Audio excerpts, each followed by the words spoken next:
Coucou les amis, j'espère que vous allez bien. C'est Ghislain de Tech by Gis. Je vous souhaite à tous et à toutes la bienvenue sur ma chaîne. Alors aujourd'hui, on va parler de l'analyse de l'enquête qu'on a faite avec Google Forms. Donc je vous rappelle que on avait déjà fait une première vidéo sur l'enquête, le sondage en question, là où on a joué à l'inspecteur, au détective privé. Okay. Tout le monde a eu à poser ses questions, à envoyer son sondage et ses enquêtes à ses amis, ses camarades, ses collègues et a pu recueillir les premières réponses. Okay. Bon, aujourd'hui, on va apprendre comment analyser les réponses reçues avec le formulaire Google. Okay. Donc, alors, je vous avais normalement mis le lien vers ce formulaire dans la description de la première vidéo. D'accord, déjà je vais me remettre le lien vers la première vidéo, je vais la remettre dans la description de cette vidéo. Ok, ou soit je vais la mettre en info pour que vous puissiez la regarder. Pour ceux qui n'ont pas encore regardé cette vidéo là, pour apprendre comment utiliser Google Forms, comment créer un formulaire de sondage ou de contact pour pouvoir faire une enquête, ok, et recueillir les réponses. Donc ça, ce formulaire, c'était pour un projet sur lequel je suis en train de travailler. Donc on va ensemble analyser les réponses reçues et on va voir un peu comment analyser les statistiques, comment extraire les réponses qu'on a reçues, comment extraire la liste d'emails qu'on a reçus de Google, ok, de Google Forms. Vous êtes prêts? On y va.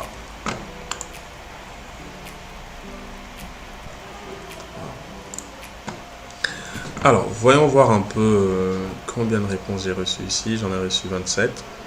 C'est déjà pas mal pour un début. Ok.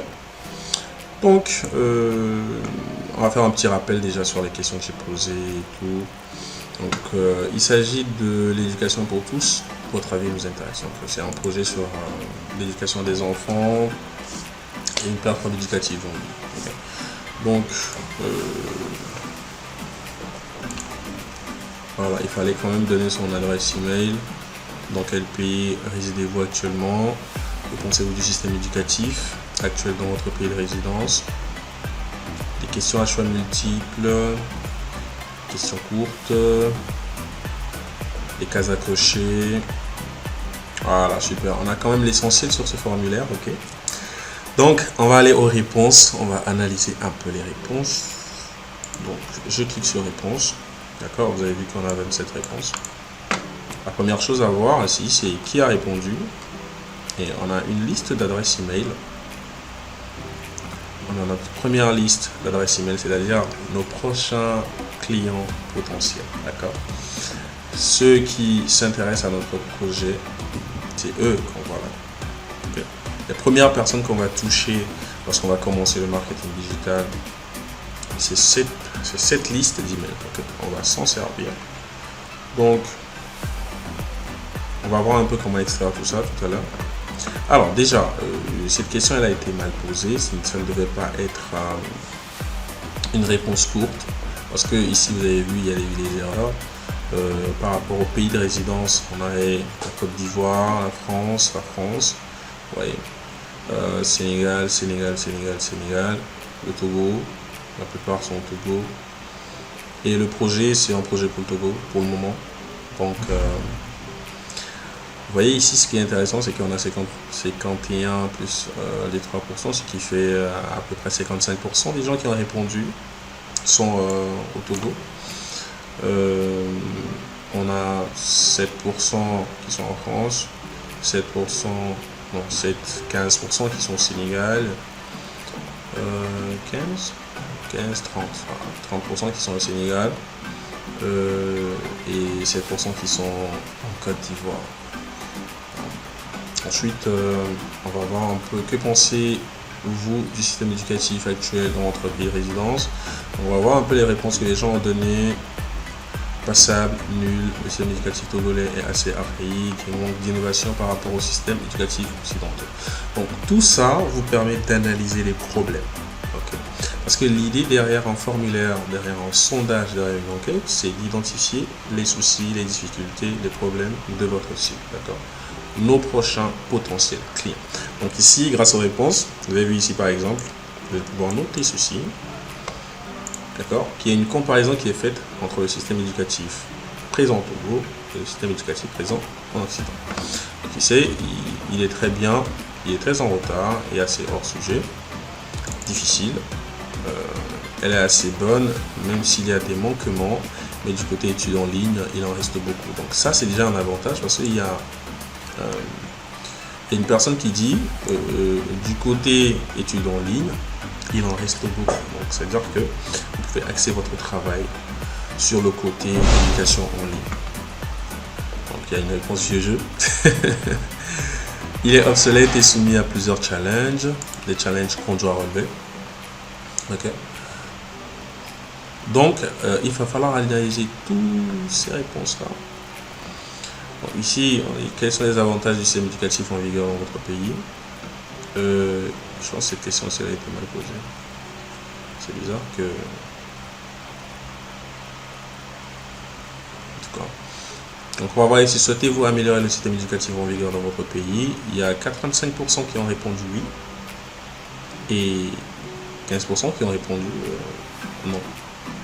Bah oui, il faut avoir un peu de tout. Hein. Donc ici... Si oui, pourquoi? Sinon, pourquoi? On a les avis ici. Comment peut-on améliorer le système éducatif? On a les réponses qui vont nous aider à pouvoir bien structurer notre stratégie par rapport à la proposition de solutions. Donc, en associant théorie et pratique et en renouvelant le programme. Donc, il y a quelqu'un qui veut qu'on renouvelle le programme.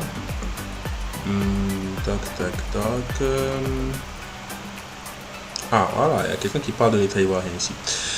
Donc, il dit l'État ivoirien se doit de mettre, je pense c'est de mettre en place une politique visant à octroyer une place très importante à l'éducation en mettant les professeurs, les étudiants dans les conditions en adéquation avec les résultats attendus en vue d'une nation forte et dynamique. Aussi, elle se doit d'octroyer les diplômes aux élèves ou étudiants sans ambiguïté à l'encontre de la procédure relative au retrait des diplômes. De même, il se doit d'être à l'écoute des plaintes dont sont victimes les élèves, les étudiants, les professeurs en vue d'obtenir le meilleur. Pas mal. Et ça peut servir. Donc, il faut faire attention à tout ce qui sera écrit dans votre formulaire. Ok.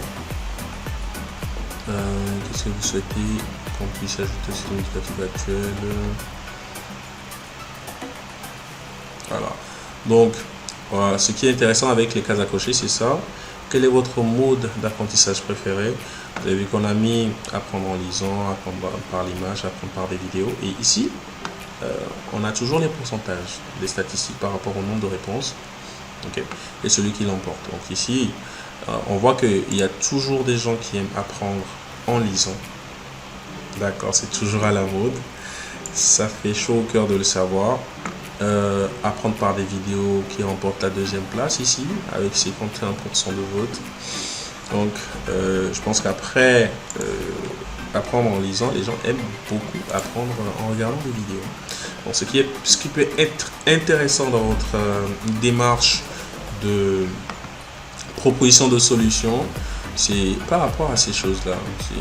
Parce que c'est à eux que vous allez proposer des solutions. Donc, c'est de voir un peu ce qui peut les aider, qu'est-ce qu'ils veulent vraiment. Okay. Pour répondre à des questions, vous préférez questions à choix multiples. Ah, wow, les gens préfèrent les questions à choix multiples. Donc c'est un peu ça en globalité. D'accord, il faut analyser les statistiques, regarder un peu c'est quoi les réponses, qu'est-ce qui va dans le cadre de mon projet, qu'est-ce qui va dans le cadre de ma proposition de solution, qu'est-ce qui peut m'aider à mieux travailler sur ma stratégie marketing, quel est le souci de mes clients cibles, d'accord, quelles sont ses difficultés, quelles sont ses peurs, et qu'est-ce qu'il désire vraiment, qu'est-ce qui peut l'aider dans ses difficultés, qu'est-ce qui peut l'aider à solutionner le problème qu'il rencontre. C'est très important et c'est grâce à un formulaire comme ça que vous pouvez détecter les soucis et les difficultés afin de les résoudre. Donc maintenant, on va voir un peu comment extraire. Vous avez vu en haut ici. En haut ici, on a une petite icône qui ressemble à l'icône de Excel. Donc nous, on va juste venir appuyer dessus. D'accord. Et Google Form va générer une feuille de calcul Excel. Ok. Voilà un peu. Et ça peut aider aussi les étudiants pour faire le sondage. Ceux qui ont des projets à l'école, ils produisent une feuille Excel comme ça pour leur rapport. Ça peut beaucoup les aider. Et ceux qui ont des notions avancées en Excel peuvent afficher des graphes et tout dans leur fichier Excel. Donc nous, on va avoir plusieurs champs au rotateur, adresse email. Ce qui est intéressant ici, c'est l'adresse email, le pays. On aurait pu demander le nom et le prénom aussi pour faire un suivi, c'est-à-dire adresse email, nom, prénom. Quand on va envoyer des emails de marketing, on pourra mettre le nom du client. Donc ici, on a les adresses email, c'est très intéressant. On a aussi les réponses. Toc, toc, toc, toc, toc, toc, toc. Ok, et nous, on va maintenant enregistrer ça sur notre ordinateur parce que ça, c'est chez Google. Donc on va enregistrer ça, fichier, télécharger, Microsoft Excel. Ok, donc je fais fichier, télécharger Microsoft Excel. Je peux le télécharger en PDF aussi, mais en vue de le modifier sur mon ordinateur, je le télécharge en Microsoft Excel. D'accord. Donc dès que j'appuie, il télécharge. Et voilà. Donc moi, je vais aller appuyer dessus. C'est mon emploi du temps, ne faites pas attention. Alors, voilà. Donc maintenant j'ai ma liste, d'accord, j'ai ma liste et j'ai mes réponses.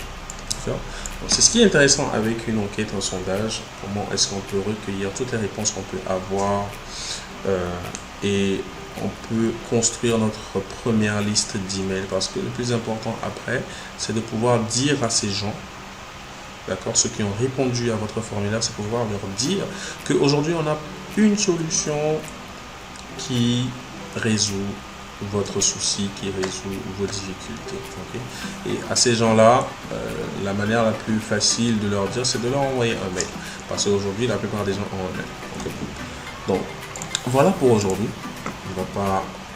On va pas traîner. D'accord? Voilà un peu pour aujourd'hui. J'espère que cette vidéo vous aura servi. Normalement, la prochaine étape, ça doit être de créer une liste d'emails qu'on va exploiter avec l'outil MailChimp. Donc si vous connaissez MailChimp, vous pouvez le mettre en commentaire. Ceux qui connaissent MailChimp, je vous invite à mettre ça en commentaire et à dire quelle utilisation vous avez déjà eu à faire avec MailChimp, et aussi comment vous avez trouvé la vidéo. Si ça vous a aidé, si ça vous a servi, je vous invite à le mettre en commentaire. Ok, si là c'est la première fois que tu passes ici, je t'invite à t'abonner et à laisser un pouce bleu pour soutenir la famille des entrepreneurs. Okay? Donc la prochaine vidéo va concerner MailChimp. Okay? MailChimp, comment extraire la liste d'emails et le mettre dans une base de données qu'on pourra exploiter après. Je te souhaite un excellent week-end et surtout prends soin de toi. N'oublie pas tes rêves pour les réaliser. Ok? Ciao.